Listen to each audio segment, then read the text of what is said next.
지금부터 중이염에 대해서 공부를 해보도록 하겠습니다. 중이염을 이해를 하려면 두 가지 정도의 구조만 알고 있으면 되고요.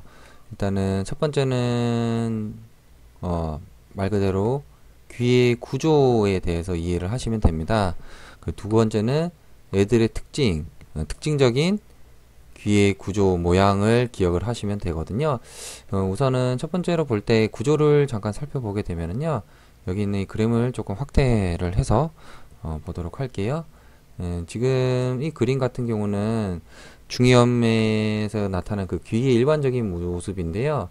여기를 좀 보시면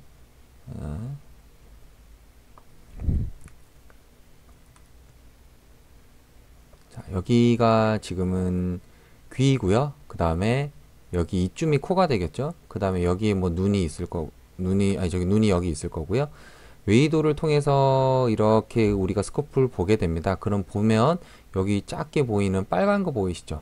이 빨간 게 뭐냐면 이 빨간 게 우리가 흔히 이야기하는 고막입니다. 고막의 사이즈가 이렇게 나오게 되는 건데요. 조금 확대를 해볼게요.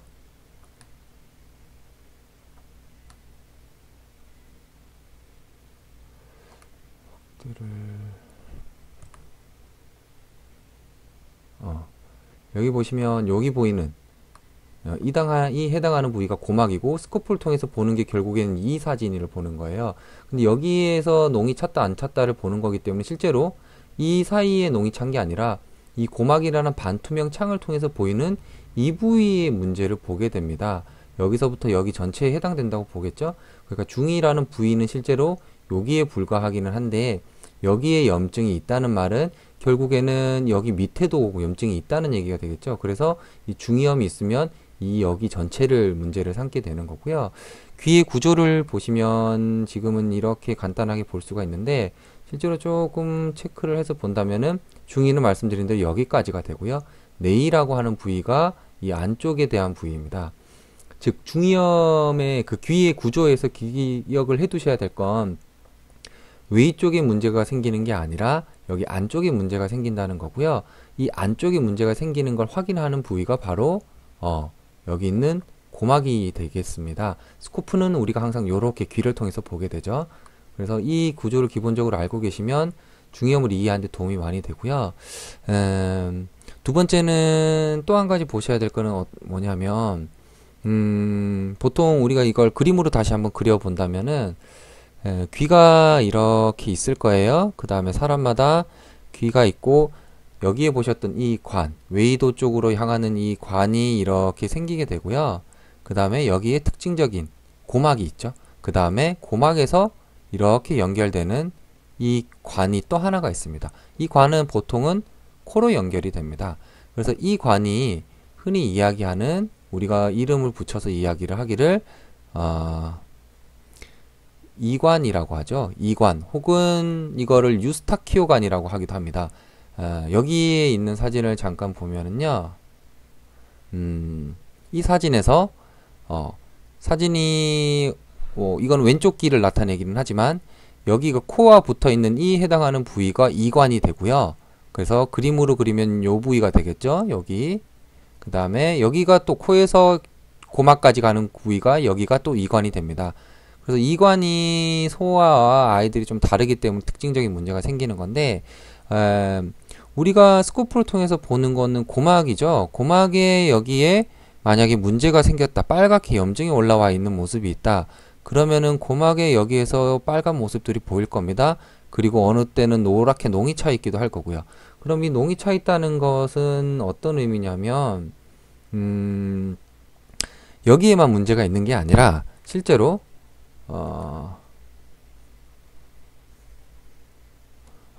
이 안쪽에도 같이 문제가 있는 상태라고 봐야 되겠죠. 그러니까 여기 고막 안쪽으로 문제가 생겨서 염증 상태가 되어 있기 때문에 우리는 그저 확인을 이 고막을 통해서 하는 것 뿐이라고 생각을 하시면 되고요. 두 번째는 또 어떤 특징이 있냐면 웨이도에서 생긴다는 문제. 그러니까 웨이도라고 하면은 고막을 기준으로 해서 이쪽 부위가 될 겁니다. 외이도염이라 하면 뭐냐? 그러면 외이도 쪽으로 넘어가는 이쪽 길에서 문제가 생기거나 혹은 귓바퀴 있는 이런 부위에 문제가 생겼을 때는 우리가 외이도염이라고 하게 됩니다. 그리고 여기가 고막인데 고막을 기준으로 안쪽으로 문제가 생기게 되면 중이염이 되겠죠. 하지만 외이도염도 있고 중이염도 있지만 내이염은 없죠. 내이염이 없는 거는 이 내이염이란 것 자체가 내이 안쪽 부위를 다 중이염에서 포함을 하고 있기 때문이라고 보시면 되고요. 두 번째로 나오는 소화이관 기의 특징을 좀 더 보도록 하겠습니다. 여기 그림이 잘 나와 있는데 아까 말씀드렸던 이 이관이라는 부위가요. 어디냐면 아까 얘기했던 여기에요. 그 다음에 이 사람 기준으로는 요렇게 빨갛게 이렇게 나 있는 부위가 되고요. 그러니 기준은 뭐냐면 이관은 코에서 고막까지에 이르는 길이라고 보시면 됩니다. 근데 아이들의 이관이 특징이 되는 이유가 뭐냐면 코가 제가 이관이 똑같이 그림을 그려볼게요. 요렇게 코가 있고요. 이관이 이렇게 생겨 있습니다. 올라가 있겠죠. 그 다음에 고막이 여기 있고 그 다음에 여기에서 귀로 통하는 외이도가 있습니다. 이게 쉽게 생각하면은 성인이라고 생각하시면 돼요. 이쪽에 있는 귀가 이렇게 있을 거고요. 반대쪽은 아이들 걸 그려볼게요. 아이들 거는 어떻게 되어 있냐면은 이렇게 그림을 그릴 수가 있습니다. 고막이 똑같이 여기에 있을 거고요. 그 다음에 귀도 이렇게 연결이 되어 있겠죠. 그러니까 이 이관이라는 특징적인 부위가 어디냐면 이걸로 해볼까요? 뭘로 해볼까?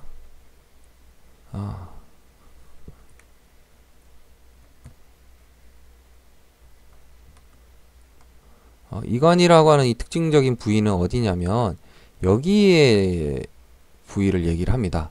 그리고 여기 성인에서는 여기를 얘기를 하게 되겠죠. 이게 성인, 그 다음에 여기가 소아입니다. 여기 보시면은 일단은 이관이 모습이 달라요.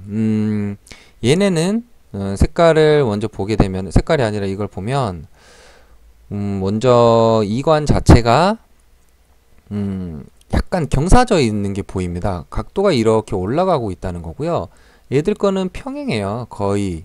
그러니까 안쪽에서 생기는 문제나 트러블들이 이렇게 올라가기 힘든다는 거고 애들은 트러블이 여기 생기면 옆으로 쭉 쉽게 파급되어 버릴 수 있다는 겁니다. 또 한 가지의 차이점은 뭐냐 하면은요. 아이들의 고막은 애기 얼굴이 훨씬 작잖아요. 성인에 비해서. 그러니까 여기서부터 여기까지 이르는 길이가 여기서부터 여기까지 이르는 성인의 길이보다 짧단 말이에요. 그러면은 이 이관 자체의 길이도 아이들께 성인에 비해서는 훨씬 짧습니다. 이관의 기울기가 첫 번째 문제가 되고요. 두 번째는 이관의 짧은 특징이 또 한 가지 문제가 됩니다. 또 하나로 볼 수 있는 문제는 뭐냐면 이관이 굵기예요. 애들 이관은 이렇게 굵은 편이고요. 성인의 이관은 상대적으로 조금 더 좁은 편입니다.